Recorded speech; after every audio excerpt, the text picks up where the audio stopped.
SABC, host broadcaster of the G20 South Africa 2025.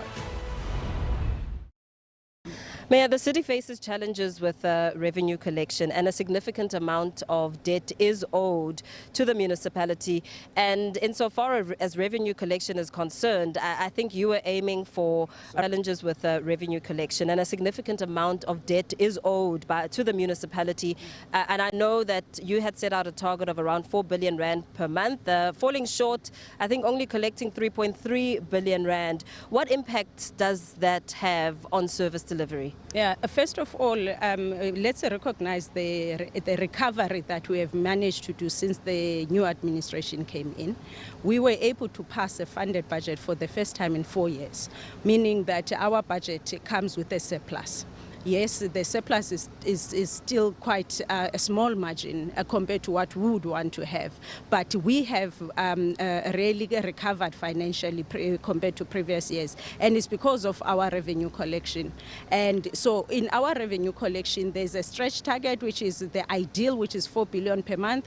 But every month we have other targets that are more realistic than 4 billion rand. And we have been able to for quarter one, which is July to September, we were able to achieve 97% of our collection. So we are not too far from our target. For the first time in October, we were able to hit that 4 billion mark. So when we reported to residents, we said thank you to residents and to business that they are starting to pay. And we also understand that people are starting to pay because of the efforts that we've put in to normalize customers. You would know that at the beginning of the year, we implemented the debt relief scheme, where we said we recognize that especially from COVID, there's a lot of households and businesses that didn't recover. Because when we were looking at our debtors book, most of this, it was not only households, but businesses that actually got lost during COVID. And we said we recognize that, and there's a need for us to give a break to our customers to breathe. So that was the first. But the second one, in our trying to encourage customers to pay, was to reduce the estimations. When we bill, now we're at 93%, that every month, 93% of the bills that Tshwane customers get, they're based on actual billing, on actuals rather than on estimates.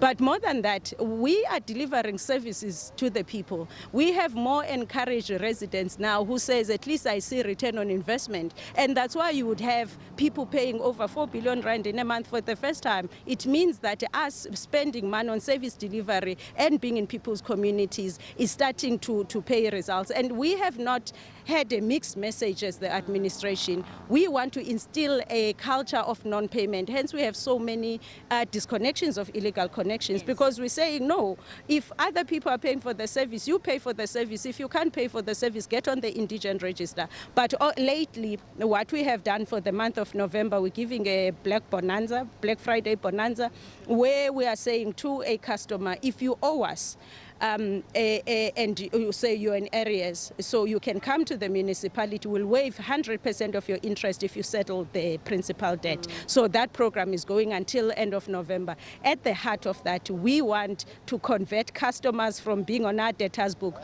and normalize them into being consistent paying customers. At the same time, the electricity billing issues are still issues that are very relevant to city residents, and the municipality also faced backlash over that cleansing levy bills. Insofar as refunding residents, how is that going? Because that in itself really startled a lot of residents. Yeah, so firstly, let's say the people that were affected by this was just over 12,000 accounts. So it was not a citywide crisis. It was only 12,000 accounts, which in a certain category. So there are two issues. The first issue is the city cleansing levy. It only applies to customers that are using private contractors to collect waste.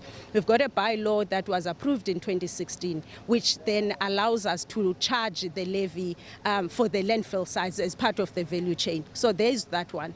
But then there was an error in or August or September, where then we double build some complexes where the city is collecting from.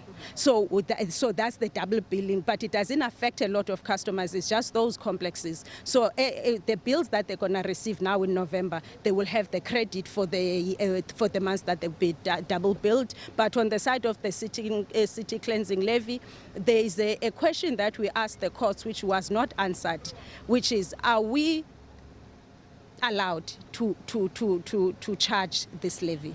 And the High Court did not help us to answer that. Hence, we then approached the Supreme Court of Appeal to say, can it be answered? You would know that it's the same question that the City of Cape Town is asking through the courts. So we said, let's not leave it, because at some point we're allowed to do this. All of a sudden we are not. Let the court be the arbiter, the final arbiter. What criteria was used in trying to, get a sense of imposing that on those 12,000? So in terms of the bylaw, it accounts for the entire value chain, meaning from collection from your household all the way to the landfill sites. But you are saying, even if you're using private contractors, you still use our landfill sites, and there's work that needs to be done, the upkeep of the landfill sites. Other residents can't pay for you. And so that's the criteria, basically. If you use private contractors to collect your waste, you must pay for the end a part of that value chain, which is the landfill sites. That's why it's fixed. Mayor, lastly, with the local government elections set for next year, pressure is mounting on the administration to really turn things around. Where does that place your city's turnaround strategy insofar as the strides that you have taken and the big challenges that still remain? Firstly, we gave an update to the residents after we finished our 12 months. And I promise you, we've done amazingly well in turning this city around. We have inherited a city in a crisis. The city was on its knees. And so the work that we have done, we're able to turn this around. And you would recall that when we announced soccer in the budget speech, we've got 6 priorities that we are tracking. But we couldn't do most of the things because our budget was, obviously, we inherited a budget with a deficit of over 4 billion rands. So there were decisions that we needed to make so that we can make sure that we are financially stable first, which went with some of the decisions in terms of discipline in our expenditure. So in terms of that, I mean, even the issues of Eskom, the fact that now we are up to date with or sticking to the agreement that we have Eskom, we don't owe rent water, and we pay the period in which we pay our service providers have significantly improved, which means we now are able to even hold service providers accountable. So, and also our officials are in communities daily, every hour they are working. So that is the culture that we wanted. But in the main, we wanted the residents of Tshwane to trust their government. And I think that 4 billion rand collection is an indication that we are starting to be trusted as a government. Whereas in the past, people said, I can't pay you and you don't give me services. And then you have businesses and organizations who were taking responsibility to cut grass while the municipality was. Then we've changed all of those things. So we've done well. Going forward, we do have a budget that we are implementing. We just need to stick to it. But I must say this, we do have a risk because the sins of the past. The DA administration in 2021-2022 did not pay the increases of the employees. Now the bargaining council has come out and say you must pay them. That is almost a 2 billion rand problem that we must solve. So while we are moving forward, the reckless decisions that were taken in the past, they're starting to haunt us now, and we must deal with those. But obviously, we keep the residents informed whenever these decisions are taken and what the implications are. But in the next 11 months, I think as a coalition, we're stable, we're solid, we're working together, we agree on the priorities, we agree what needs to be done, because it's not a long time that we have. But I think the decisions that we took when we started, we continue with those and we improve as we go.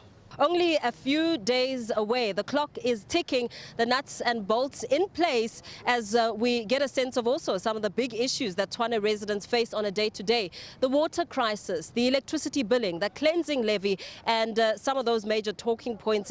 Mayor Moya giving a sense of confidence that plans are in place and implementation is underway. I am Mpho Sithole reporting live from the Union Buildings.